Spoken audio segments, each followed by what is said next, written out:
মই মুখ্যমন্ত্ৰীক ধন্যবাদ কৃতজ্ঞতা জ্ঞাপন কৰিছোঁ।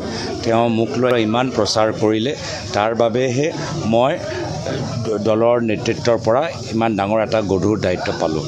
যদি তেওঁ মোক লৈ ব্যস্ত নাথাকিলেহেঁতেন, তেতিয়া হ'ব পাৰে দলে মোক এই দায়িত্ব নিদিলেহেঁতেন। তো মোৰ ফালৰ পৰা তেওঁৰ প্ৰতি যথেষ্ট মৰম, শ্ৰদ্ধা আৰু মই তেখেতক কৃতজ্ঞতা জ্ঞাপন কৰিছোঁ। মোক ধন্যবাদ জনোৱাৰ কথা একো নহয়। কথাটো হ'ল যে যিজন মানুহৰ পৰিয়ালত তিনিজনে বিদেশী, তেওঁ বিদেশীৰ কাৰণে কাম কৰিব নে স্বদেশীৰ কাৰণে কাম কৰিব, সেইকাৰণে মোক ধন্যবাদ জনাবলগীয়া একো নাই। অসমৰ মানুহে তেওঁক ভালকৈ ধন্যবাদ জনাব। মই মুখ্যমন্ত্ৰীক ধন্যবাদ কৃতজ্ঞতা জ্ঞাপন কৰিছোঁ। তেওঁ মোক লৈ ইমান প্ৰচাৰ কৰিলে, তাৰ বাবেহে মই দলৰ নেতৃত্বৰ পৰা ইমান ডাঙৰ এটা গধুৰ দায়িত্ব পালোঁ। যদি তেওঁ মোক লৈ ব্যস্ত নাথাকিলেহেঁতেন, তেতিয়া হ'ব পাৰে দলে মোক এই দায়িত্ব নিদিলেহেঁতেন। তো মোৰ ফালৰ পৰা তেওঁৰ প্ৰতি যথেষ্ট মৰম, শ্ৰদ্ধা আৰু মই তেখেতক কৃতজ্ঞতা জ্ঞাপন কৰিছোঁ। মোক ধন্যবাদ জনোৱাৰ কথা একো নহয়। কথাটো হ'ল যে যিজন মানুহৰ পৰিয়ালত তিনিজনে বিদেশী, তেওঁ বিদেশীৰ কাৰণে কাম কৰিব নে স্বদেশীৰ কাৰণে কাম কৰিব, সেইকাৰণে মোক ধন্যবাদ জনাবলগীয়া একো নাই। অসমৰ মানুহে তেওঁক ভালকৈ ধন্যবাদ জনাব। মই মুখ্যমন্ত্ৰীক ধন্যবাদ কৃতজ্ঞতা জ্ঞাপন কৰিছোঁ। তেওঁ মোক লৈ ইমান প্ৰচাৰ কৰিলে, তাৰ বাবেহে মই দলৰ নেতৃত্বৰ পৰা ইমান ডাঙৰ এটা গধুৰ দায়িত্ব পালোঁ। যদি তেওঁ মোক লৈ ব্যস্ত নাথাকিলেহেঁতেন, তেতিয়া হ'ব পাৰে দলে মোক এই দায়িত্ব নিদিলেহেঁতেন। তো মোৰ ফালৰ পৰা তেওঁৰ প্ৰতি যথেষ্ট মৰম, শ্ৰদ্ধা আৰু মই তেখেতক কৃতজ্ঞতা জ্ঞাপন কৰিছোঁ। মোক ধন্যবাদ জনোৱাৰ কথা একো নহয়। কথাটো হ'ল যে যিজন মানুহৰ পৰিয়ালত তিনিজনে বিদেশী, তেওঁ বিদেশীৰ কাৰণে কাম কৰিব নে স্বদেশীৰ কাৰণে কাম কৰিব, সেইকাৰণে মোক ধন্যবাদ জনাবলগীয়া একো নাই। অসমৰ মানুহে তেওঁক ভালকৈ ধন্যবাদ জনাব। মই মুখ্যমন্ত্ৰীক ধন্যবাদ কৃতজ্ঞতা জ্ঞাপন কৰিছোঁ।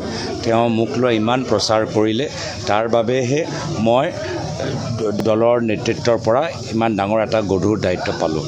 যদি তেওঁ মোক লৈ ব্যস্ত নাথাকিলেহেঁতেন, তেতিয়া হ'ব পাৰে দলে মোক এই দায়িত্ব নিদিলেহেঁতেন। তো মোৰ ফালৰ পৰা তেওঁৰ প্ৰতি যথেষ্ট মৰম, শ্ৰদ্ধা আৰু মই তেখেতক কৃতজ্ঞতা জ্ঞাপন কৰিছোঁ। মোক ধন্যবাদ জনোৱাৰ কথা একো নহয়।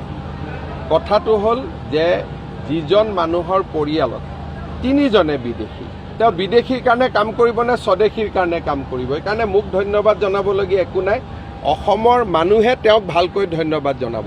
মই মুখ্যমন্ত্ৰীক ধন্যবাদ কৃতজ্ঞতা জ্ঞাপন কৰিছোঁ।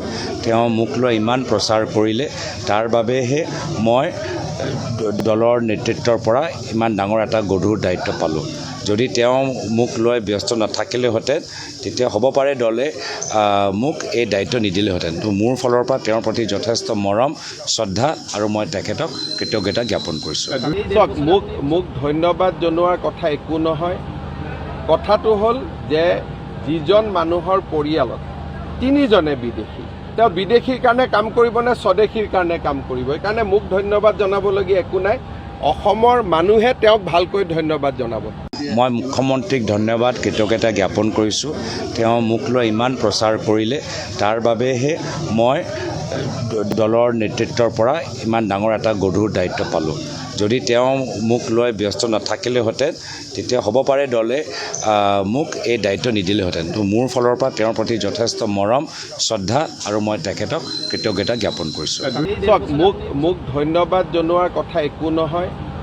কথাটো হ'ল যে যিজন মানুহৰ পৰিয়ালত তিনিজনে বিদেশী, তেওঁ বিদেশীৰ কাৰণে কাম কৰিব নে স্বদেশীৰ কাৰণে কাম কৰিব, সেইকাৰণে মোক ধন্যবাদ জনাবলগীয়া একো নাই। অসমৰ মানুহে তেওঁক ভালকৈ ধন্যবাদ জনাব।